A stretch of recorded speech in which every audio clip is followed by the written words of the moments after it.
Magandang araw sa inyong lahat, mga kaibigan. Ang topic natin ngayon ay tungkol kay Adan at Eva. Totoo ba sina Adan at Eva? Bakit sila pinalaya sa tanaman sa Eden? Saan na sila ngayon? Yan ang alamin natin sa video natin ngayon. Gumawa si Jehovah ng isang hardin sa lugar na tinatawag na Eden. Napakaraming bulaklak, puno, at mga hayop sa harding iyon. Pagkatapos, ginawa ng Diyos ang unang lalaki, si Adan, mula sa alikabok at hinipan niya ang mga butas ng ilong nito. Alam mo ba kung ano ang nangyari? Naging buhay na tao ang lalaki. Ibinigay ni Jehovah kay Adan ang trabahong alagaan ng hardin at bigyan ng pangalan ng lahat ng hayop. Si Jehovah ay nagbigay ng mahalagang utos kay Adan. Pwede kang kumain ng bunga mula sa lahat ng puno, pero may isang espesyal na puno na hindi pwede. Kapag kinain mo ang bunga ng punong iyon, mamamatay ka.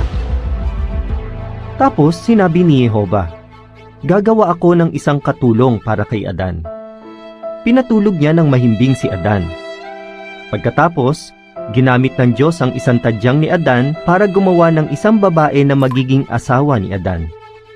Ang pangalan ng babae ay Eva. Sina Adan at Eva ang pinakaunang pamilya. Ano ang naramdaman ni Adan nang makita niya ang kanyang asawa? Masayang-masaya siya. Sinabi ni Adan, "Aba, ang ganda naman ang ginawa ni Jehovah.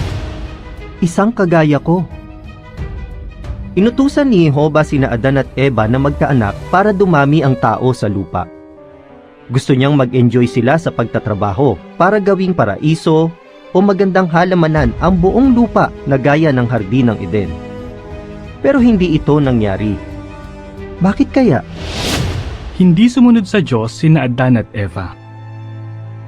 Isang araw habang nag-iisa si Eva, kinausap siya ng isang ahas.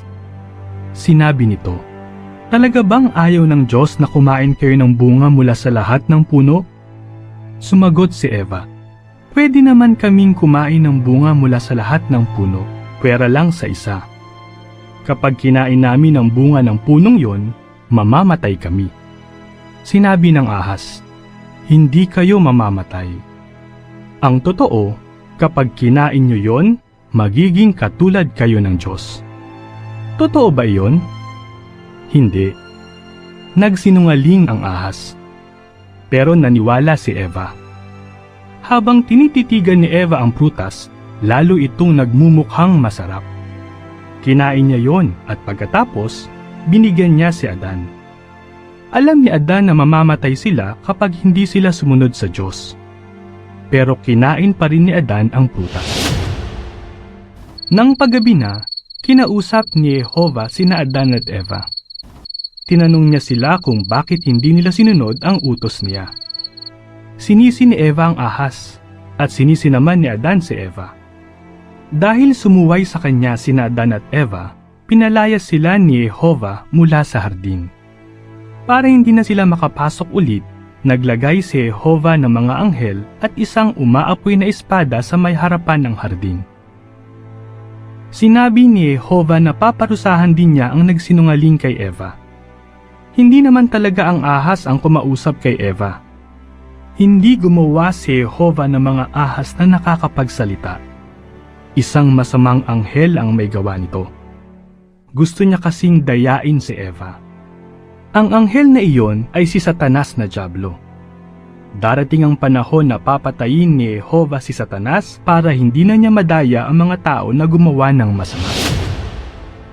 Mamamatay tao ang dyablo mula sa simula at hindi siya nanindigan sa katotohanan dahil wala sa kanya ang katotohanan. Juan 8:44. Ang tanong, totoo ba sina Adan at Eva? Yes, totoo. Sila ang unang tao na ginawa ng Diyos na Jehovah. Bakit sila pinalaya sa tanaman sa Eden? Dahil hindi nila sinunod ang utos ng Diyos. Dinaya sila ng ahas na si Satanas na dyablo. Kinain nila ang bunga ng kahoy na sinabi ng Diyos na hindi nila dapat kainin. Pinalaya sila sa tanaman. Saan na sila ngayon? wala na. Matagal ng patay at walang pag-asang mabuhay muli. Anong lesson ang makuha natin sa istoryang ito? Ang Diyos ay may mga utos din na dapat nating sundin ngayon. Kung gusto nating magustuhan tayo ng Diyos at hindi siya magalit sa atin, sundin natin ang mga utos ng Diyos. Kahit ang pinakasimpleng bagay ay dapat ating sundin ang Diyos. Ayon sa Biblia, malapit na ang panahon na ang lupa ay gawing magandang tanaman tulad ng tinirahan ni Adan at Eva noon. Ang lupa ay gawing paraiso.